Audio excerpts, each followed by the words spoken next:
بسم الله الرحمن الرحيم، والصلاة والسلام على سيدنا محمد صلى الله عليه وسلم. ازيكم عاملين ايه؟ ان شاء الله تكونوا بخير ودايما بخير. النهارده قلنا مع بعض هنعمل الفول الحراتي باسهل طريقه واحلى طريقه وابسط طريقه. معانا اهوت الفول الحراتي زي الفل اهوت، وهو دلوقتي الموسم بتاعه. ومعانا طبعا رز بشعريه ومخلل اهو، شايفين؟ وانا هدوق واقول لكم رايي بصراحه زي ما انا قلت لكم. نقول بسم الله الرحمن الرحيم.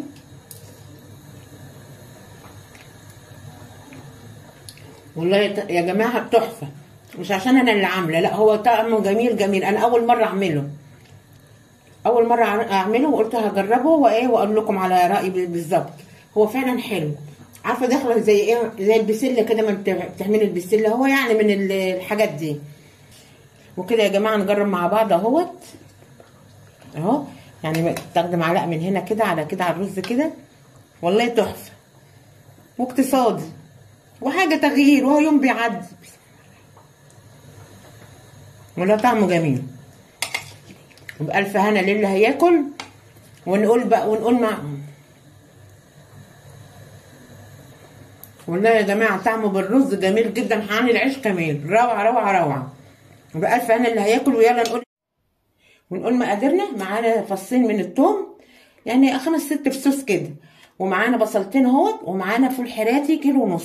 اول ما هنعمل ايه؟ هنعمل الصلصه. نبتدي فيها نخلط البصله وهخلطها اهوت معاكم. نتاخد بس نبتدي مع بعض. انا بحب اخلط البصله كده، بحس ان هي اسهل معايا بسرعه.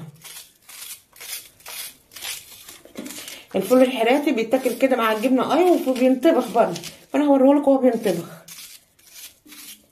وانا دلوقتي ببدا بالصلصه الاول علشان بس الوقت، على ما الصلصه تتسبك اكون انا فصصت الفول مع بعض كده. البصله اهيت، نخرط التانيه. اكيد كلنا بنعرف نعمل الحركه دي، تقطيع البصل. احنا كده رجعنا لايام زمان في كل حاجه.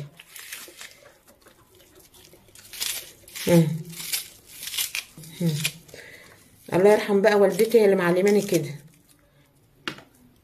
لا بلانشات بقى ولا بتاعات البساط احمد. كده خلصنا اهو البصل اهوت.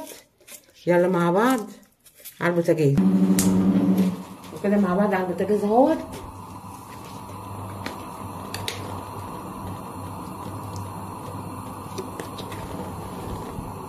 نحط معلقه من السمن.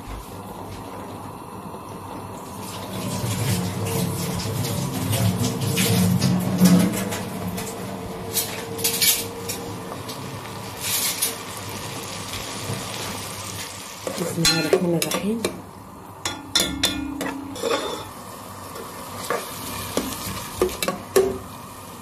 لما السمنه تسيح بس كده وتسخن معانا.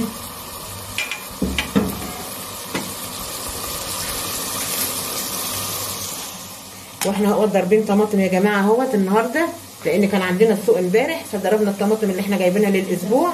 بعملها صلصه كده، هسيبها تستوي. ضربتها وصفيتها واسيبها تستوي كده مع بعض اهو. بنصفر البصل واللي وصل يا جماعه معانا لغايه دلوقتي ما ينسناش في اللايك والشير والاشتراك في القناه. وكده البصله دبلت معانا اهوت. هنحط الثوم.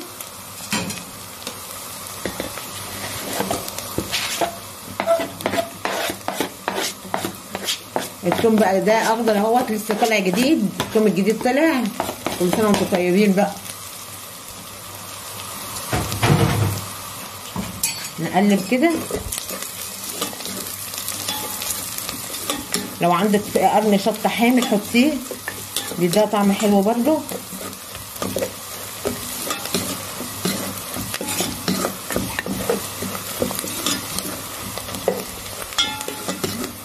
على فكره يا جماعه انا اول مره اعمل الفول ده بطبيخ يعني، بس هما كله بيشكر فيه، فانا قلت اما نجربه مع بعض. نجرب كده ونشوف وهقول لكم رايي. لو طلع حلو هقول رايي بامان، ولو طلع برده مش قد كده برده هقول. كده نحط بهاراتنا معانا كده 7 بهارات. يعني كمون محوج فلفل اسمر كزبره كله يعني محوج. معايا معلقه من الملح اهو.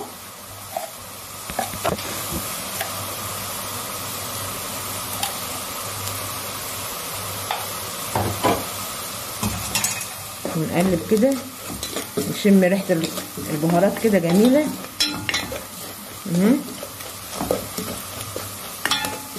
الثوم بالبهارات ريحته تحفه. اللهم صل على النبي. كده بقى هنروح نجيب الطماطم بتاعتنا.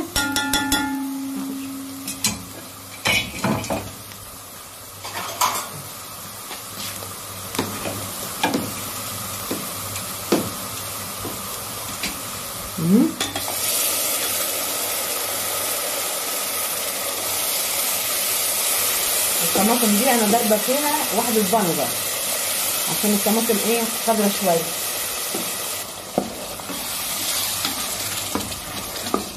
كده بقى نسيبها تتسبك بقى مع بعضها كده.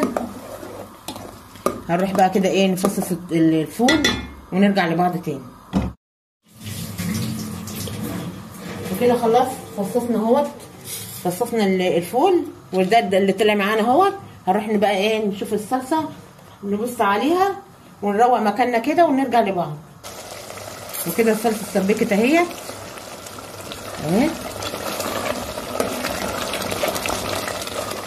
الله على الريحه الله. وكده يا جماعه نسقط الفول اهوت. سقطنا الفول مع بعض اهو وهنسقيه.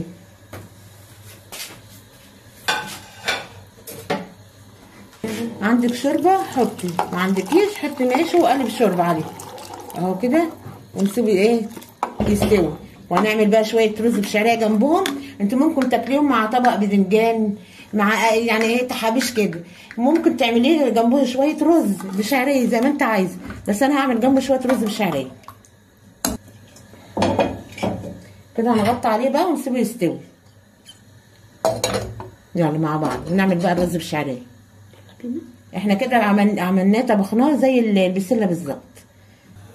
وكده هنعمل بقى الرز بالشعريه مع بعض حبه وحبه. الرز حبه وحبه بس ما اللي يسخن السمنه بالزيت.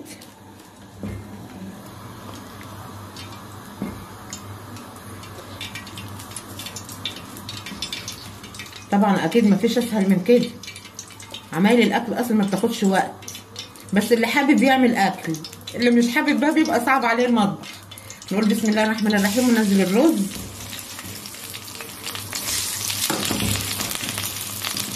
بس كده.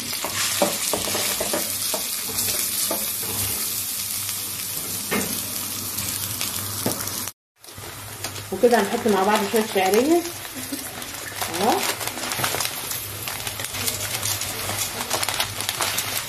بس كده ونقلب وابتدى يصفر اهو كله.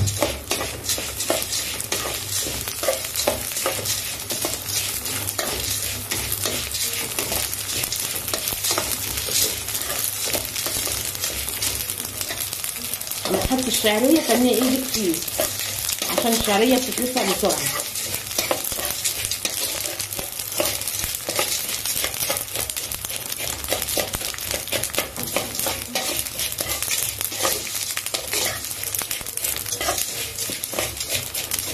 ما تغمقهوش، ما تغمقيش الرز ولا الشعريه.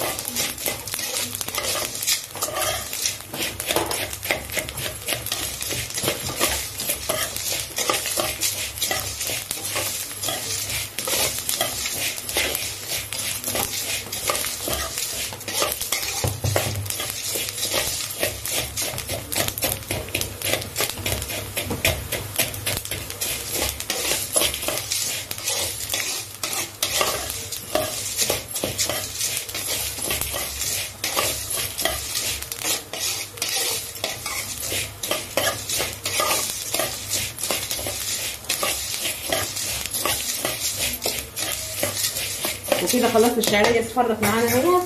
هنحط الرز ونقلبه ونشوح.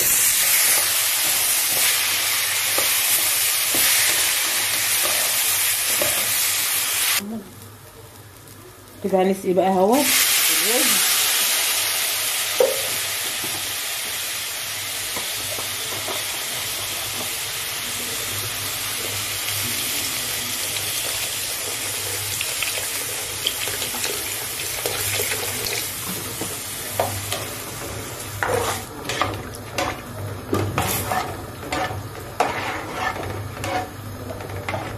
نقطع الشوربه بقى ونحدق الرز.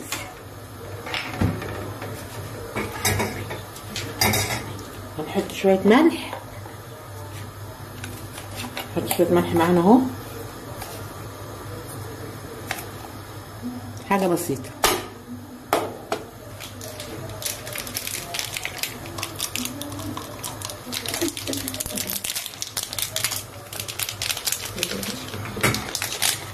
كده ونغطي عليه يستوي.